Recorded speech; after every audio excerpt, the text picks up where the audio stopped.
Halo guys, Assalamualaikum warahmatullahi wabarakatuh. Saya Priya Virendra dari mahasiswa Universitas Muhammadiyah Sumatera Utara yang biasa dikenal oleh orang itu UMSU ya.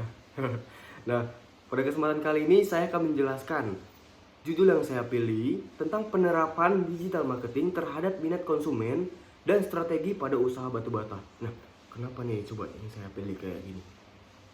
Kenapa?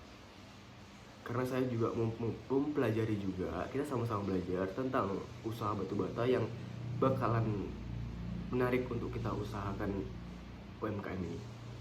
Oke, nggak mau basa-basi, langsung kita bahas. Cek dulu selanjutnya. Oke.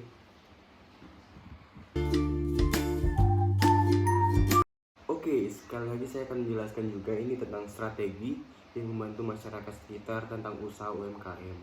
Nah, saya akan menjelaskan sedikit nih. Salah satu strategi yang membantu dalam penguatan ekonomi untuk berkembangnya UMKM. Nah, di Kementerian Koperasi dan Usaha Kecil Menengah atau Kemenkop UMKM melansir sebanyak 3,79 juta usaha mikro, kecil, dan menengah atau UMKM. Bisa kita lihat ada 3,79 juta usaha mikro. Nah, pada usaha itu berarti masyarakat mampu mempeluang dan membuka lapangan pekerjaan terhadap perkembangan UMKM dan memanfaatkan platform online dan memasarkan produk. Nah, jumlah itu berkisaran 8% dari total pelaku UMKM yang ada di Indonesia. Tepatnya di desa saya, Desa Tanjung Mulia, Kecamatan Pagemerbau, Kabupaten Deli Serdang, tepatnya di Sumatera Utara. Nah, kemudian pembuatan batu bata merupakan salah satu usaha yang memberi keuntungan dan minim kerugian bagi pembuat batu bata. Hal ini bisa kita lihat menjadi salah satu faktor pendukung adanya UMKM di desa saya. Itu sangat berpengaruh dengan pendapatan di wilayah saya. Dengan adanya UMKM ini, pendapatan di desa saya sangat meningkat dari sebelumnya. Nah, sebelumnya sebelumnya saya belum jelaskan ya tentang usaha UMKM yang ada di daerah saya, yaitu daerah Desa Tanjung Mulia, Kecamatan Pagemerbau, yang memiliki nama terkenal Batu Lapan. Sebentar lagi saya akan jelaskan nih bagaimana sih perkembangan yang ada di desa saya. Tentang usaha UMKM di desa saya, yaitu batu bata. Hal ini menjadi faktor utama untuk meningkatnya pendapatan yang ada di daerah saya. Ya, bisa dibilang udah ada kemajuan sih dari sebelumnya yang biasanya kami membuat batu bata itu manual, secara manual pakai cetak tangan biasa. Nah, sekarang ini udah zaman modern ya, dibilang udah katanya yang udah revolusi 4.0, itu udah pakai mesin kan. Ya, kami juga ingin majulah gitu kan, biar cepat produksinya bagaimana ya kan. Bagaimana supaya lancar gitulah. Pembuatan batu bata juga merupakan usaha yang awalnya hanya untuk produksi sendiri dan pada akhirnya menjadi usaha yang telah diwariskan sebagai pekerjaan utama. Menarik ya. Sebelumnya ini hanya untuk produksi sendiri, bisa disebut usaha sampingan lah. Tapi sekarang udah sebagai pekerjaan utama yang mana udah menjadi pekerjaan inti lah. Udah berarti ini udah cocok untuk pekerjaan utamanya, bukan usaha sampingan lagi.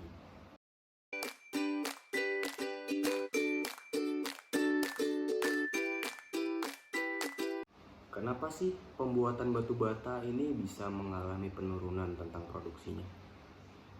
Ini memiliki beberapa faktor yang bisa saya jelaskan.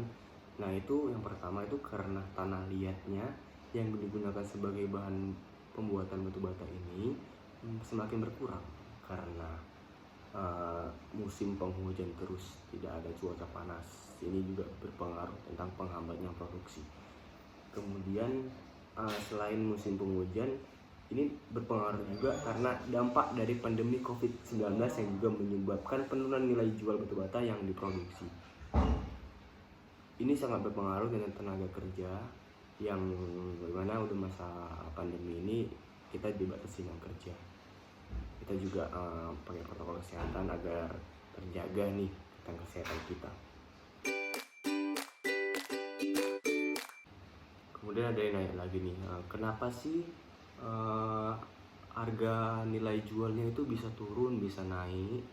Nah, ini bisa kita jelaskan, meskipun harganya nggak nentu nih, nggak harga sekian nggak nentu, kadang bisa naik, kadang bisa turun.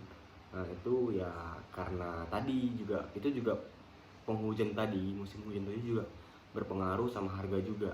Semakin lama musim hujan terus nih setiap hari, itu semakin harga semakin tinggi karena stoknya terbatas dan penghambatan pada produksi juga menurun. Itu merupakan faktor utama pada nilai jual yang turun.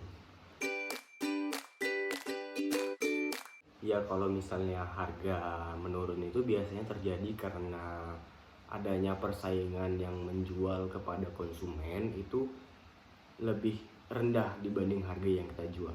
Misalnya nih contoh, si Polan menjual batu harga sekian, harga 420 perak. Nah, saya ini menjualnya dengan harga 430 perak, beda 10 perak. Nah, itu sangat berpengaruh juga kepada konsumen. Karena konsumen ini kan dia mana yang lebih murah itu yang dibelinya, ya kan. Nggak perlu yang cantik kali pun, kadang yang penting barangnya ada dan murah, orang tuh banyak cari. Ya otomatis kalau misalnya dengan persaingan harga ini bisa menurunkan nilai jual, yang mana kita juga dapat bersaing dengan penjual-penjual lain. Karena kan penjual kan bukan cuma kita doang, ya kan. Dari kota-kota lain pun juga banyak yang jual, karena nggak cuma dari wilayah kita doang. Nah, dengan persaingan harga kepada penjual lain ini juga mengakibatkan nilai jual yang bisa menurun dan juga bisa menaik. Kenapa begitu? Karena ini harga juga ikuti pasaran, dan yang menentukan harga ini merupakan penjualnya sendiri. Misalnya pabrik A dan pabrik B nih. Pabrik A ini sudah kontribusi nih dengan pabrik B kalau misalnya harga ini mau naik gitu. Karena apa? Ya itu tadi kita jelaskan, itu karena situasi juga kan, dengan persaingan harga. Ini kadang pabrik A dan pabrik B ini udah saling kontribusi, kalau misalnya harga naik dan harga turun juga bisa turun. Jadi mereka pabrik ini juga mengikuti harga pasaran. Ya bisa kita jelaskan, sekarang udah canggih ya, pemasaran nggak harus dari koran, nggak harus face to face, antara muka ke muka untuk menyampaikan produk yang kita jual. Itu udah nggak, apalagi di sini ya mungkin beberapa kalangan juga masih menggunakan promosi atau pemasaran tersebut, tapi udah 65% udah banyak yang promosikan produknya atau promosi batu bata ini ke marketplace, ke media sosial. Ya macam-macam lah, udah canggih lah dibilang, udah mengikuti modern juga orang sini kan. Ya begitu juga, itu merupakan persaingan yang ketat juga yang kita jual ini. Persaingannya ini banyak banget sumpah. Ya saya juga mengikutinya kan. Saya juga promosikan ke media sosial. Saya juga punya Instagram ya, khusus Instagram batu bata.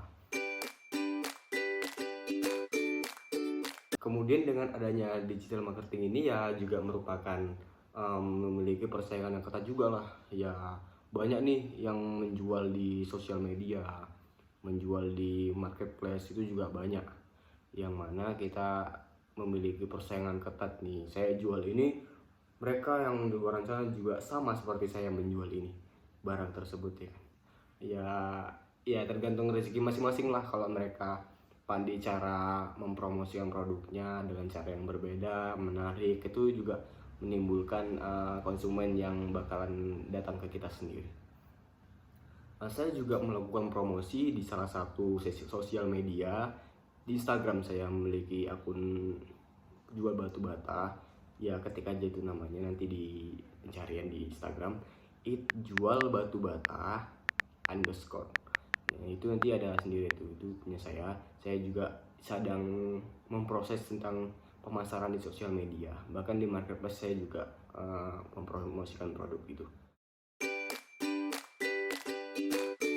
Dan beberapa promosi yang saya lakukan pada saat itu, saya melakukan promosi di sosial media. Saya membuat video bahkan foto yang saya upload ke media sosial. Ya, tujuannya itu untuk membuat konsumen itu tertarik dengan produk yang kita jual. Itu sangat berpengaruh sekali. Dengan adanya foto dan video, kita bisa menarik konsumen dengan cepat.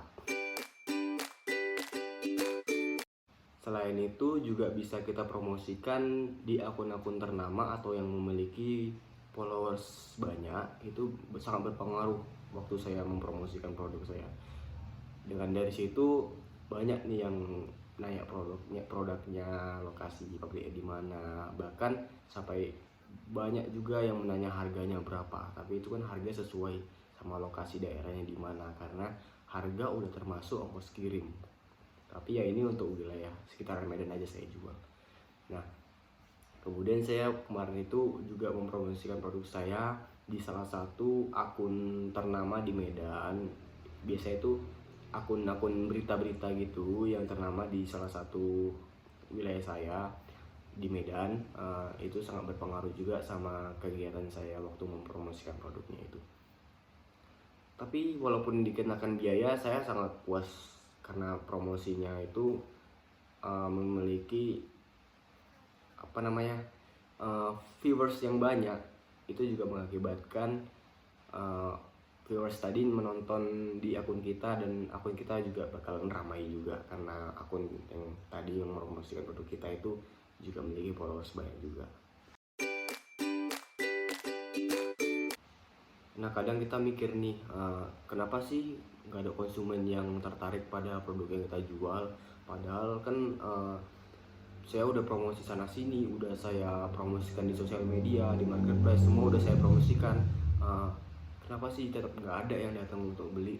Ya mungkin beberapa faktor kan, ada yang tadi saya bilang, ada persaingan terhadap penjual lainnya yang memiliki daya tarik yang lebih tinggi. Kemudian ya tadi kita juga harus rajin banget nih upload ke sosial media tentang beberapa produk yang kita jual. Di daerah saya banyak sekali yang mempromosikan di marketplace Facebook. Ya karena pengguna Facebook daerah sini itu rata-rata semua orang, nggak semua sih, 90% udah memakai Facebook. Nah, jadi mereka yang hanya mereka tahu itu promosi hanya di Facebook dan marketplace lainnya.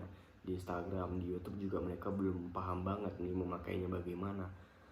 Tapi ya lumayan juga kalau misalnya promosi di marketplace tuh kita promosinya gratis, ya kan. Ya di Facebook tentang postingan kita sendiri, kita upload tentang produk yang kita jual itu juga gratis, ya cuma modal paket doang lah. Dengan pemasaran yang di marketplace tadi kan saya sebutkan tadi, itu juga membantu kita dalam mengukur upaya keberhasilan untuk melakukan jual produk yang kita jual ini tadi. Kemudian menciptakan konten yang menarik. Nah, ini juga penting sekali nih untuk mempromosikan produk yang kita jual. Yang kita posting ini memiliki konten-konten yang menarik, bahkan captionnya pun juga menarik. Misalnya yang kita buat konten yang menarik itu tentang video-video penjelasan pembuatan batu bata, penjelasan lainnya yang bisa kita sebutkan, dan caption yang menarik itu biasanya sangat menarik juga. Tapi konsumen ini kadang nggak mau juga ya kan baca-baca caption gitu kan, karena yang terlalu panjang lah, yang terlalu inilah, karena mereka ini lebih suka dalam bentuk video captionnya. Ya kita ambil aja kata-kata penting yang ada di konten menarik ini, kita buat kata-kata tentang produk yang kita jual, tentang kualitas, tentang harga, bahkan transportasi yang udah disediakan. Itu itu juga harus kita buat dalam konten yang menarik, ibaratnya dalam bentuk video saja. Dan contohnya bisa kita lihat tentang video yang saya buat, yang mana saya menunjukkan video promosi. Ya walaupun saya nggak terlalu jago banget nih tentang edit video, tapi saya berusaha bagaimana untuk menampilkan promosi dalam bentuk video. Oke, langsung aja kita mulai. Dari sekarang saya akan menunjukkan video saya yang saya buat. Langsung cek.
Nah, bagaimana sih tampilan tadi?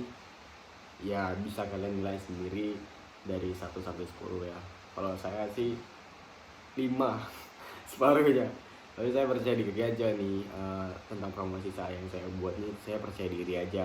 Ya semoga video yang saya buat ini sangat bermanfaat juga bagi kalian yang ingin mengikuti tentang digital marketing. Ya walaupun saya belum terlalu pandai kali nih ya, tapi saya juga menyampaikan ilmu saya yang saya buat, yang bikin tertarik konsumen kepada saya dengan cara saya membuat ini tadi. Itu juga bikin konsumen itu menarik. Maaf guys, kalau misalnya hal-hal yang saya sampaikan kurang jelas, itu karena di luar lagi ada hujan, makanya suara saya kayak tabrakan dengan suara hujan nih, jadi berisik. Bentar guys, minum sebentar ya.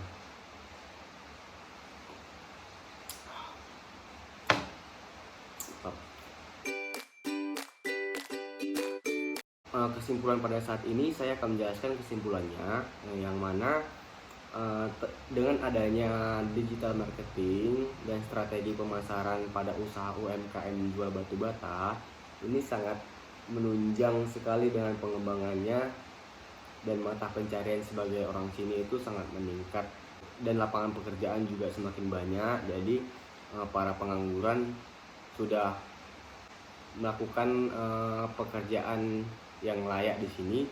Ya walaupun inovatif strateginya masih berkurang, tapi teknologi sekarang ini udah banyak yang memanfaatkan dari kalangan-kalangan yang udah mengerti tentang teknologi. Oke, itu aja yang bisa saya bahas. Kurang lebihnya saya minta maaf bila ada perkataan yang salah, bahkan menyinggung hati penonton. Saya juga minta maaf. Saya tidak bermaksud apa-apa. Saya juga masih belajar di sini. Kita sama-sama belajar ya kan. Oke, saya pamit.